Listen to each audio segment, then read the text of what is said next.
I'm going to put these shoes up here for you guys.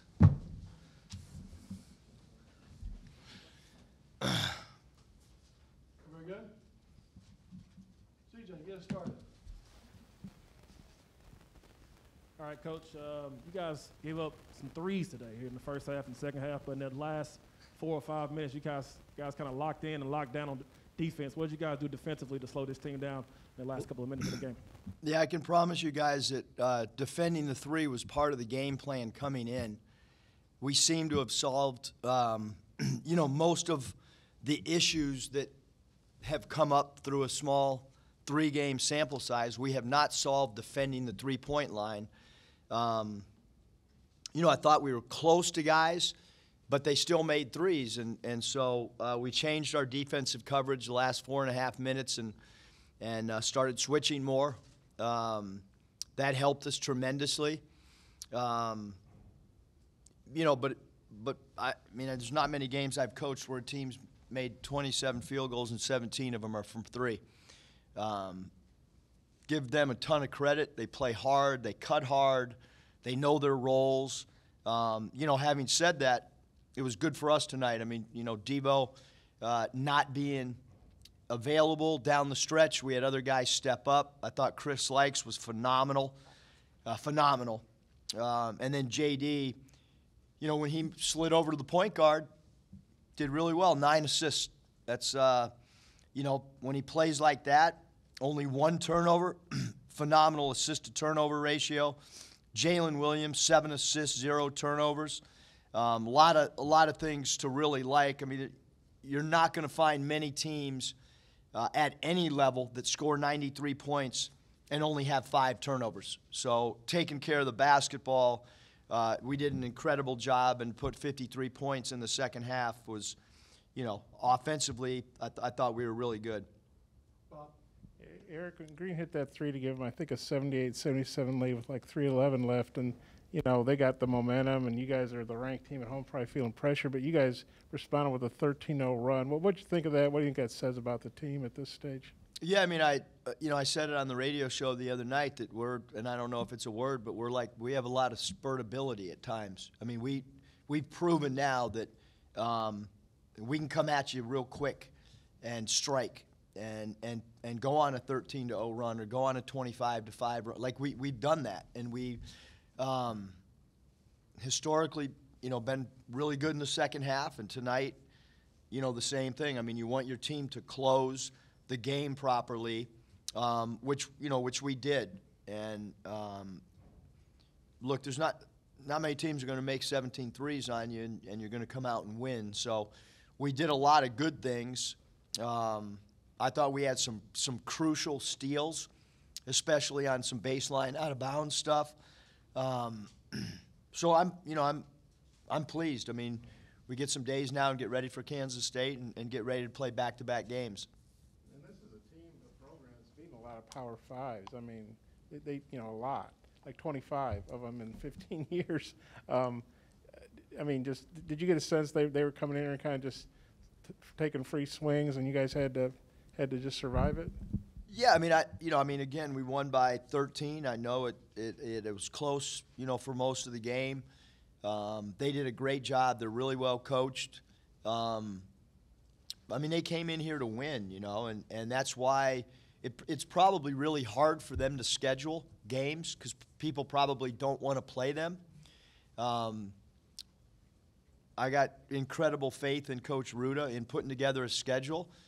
Nobody sat here last year when we beat Abilene Christian, we beat Oral Roberts, we beat North Tech. Nobody said anything. It was just, hey, you won a non-con. Well, this team's really, really good. I have no idea what's going to unfold, but that's why you play these teams.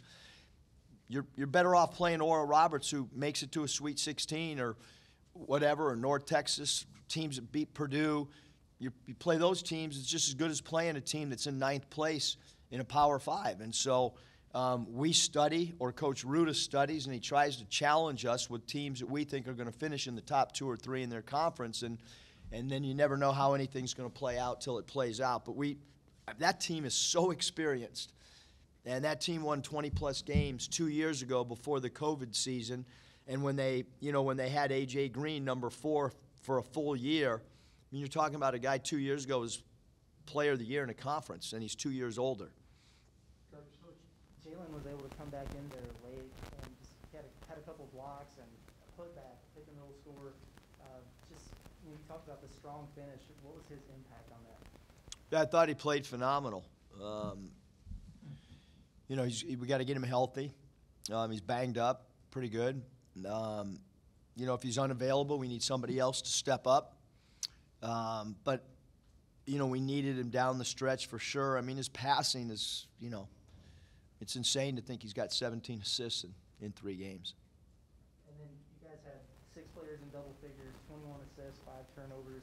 I guess given some of the offensive struggles early, to have a performance like this, are you pretty happy with where you're at before you go on the road for the first Yeah, time? we are, Curtis. I mean, like I said, I mean, this is the really cool thing about this team is, you know, we had the 2 exhibitions, the 2 games so far, and we've addressed things in practice behind closed doors, and they've solved the problem, except for one thing, defending the 3. But we weren't passing early. We were taking bad shots. We weren't having assists. Our assist to turnover was upside down. I mean, we're only 3 games in, and they've solved these things really, really quickly. We didn't rebound the ball early.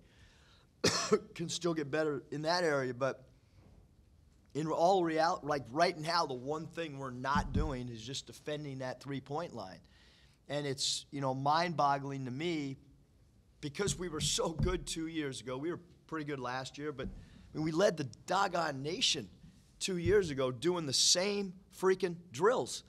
And so I can't figure out why. I mean, a lot of new guys. Chris was giving up 3s early. Tonight he didn't give up any. I mean, Stanley Moody, I can't tell you how many 3s he gave up. And so we've got to clean that up.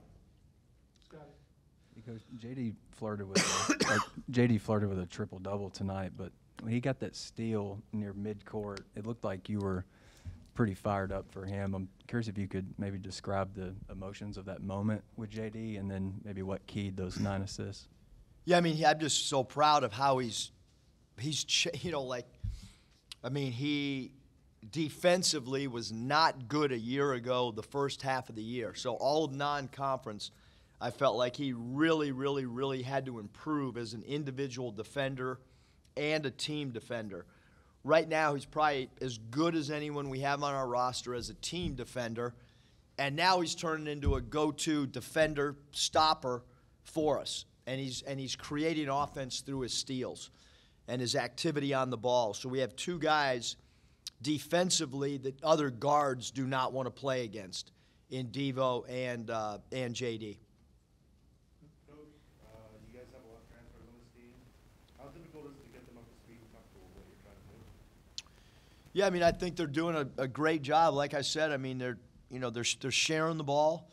I think we're further ahead than we were last year at this particular time, except for one area, but it's a glaring problem, and it's got to be solved, and it's got to be solved quickly.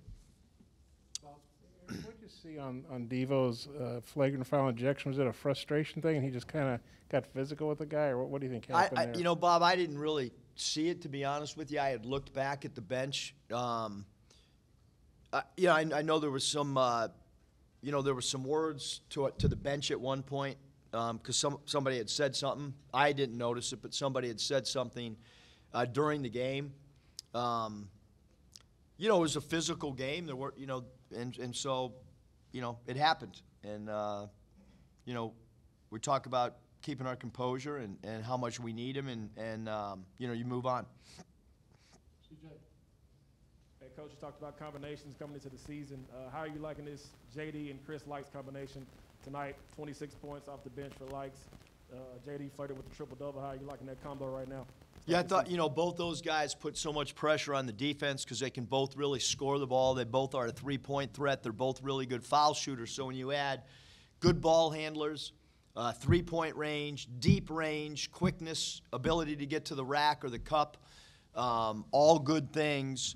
And now they're sharing the ball. I thought JD, as a distributor, they kind of hung the big defender with him, and he kind of drugged their big guy away from the rim a little bit as they tried to soft trap him, so to speak.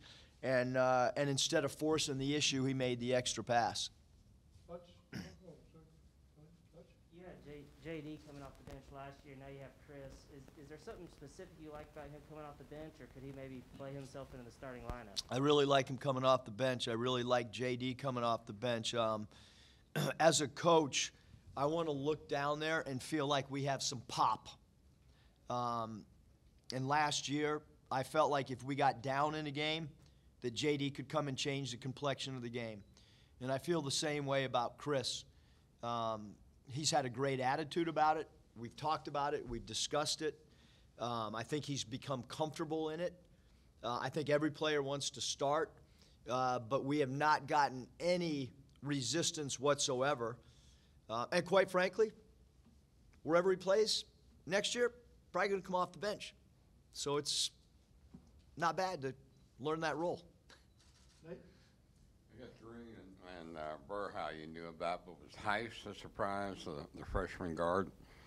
I guess scored like 16. Number 0? Yeah. Yeah, he's not a freshman. I mean, if he is, I didn't know he was. But he watching him on tape, we liked his size, liked his ability to basket cut.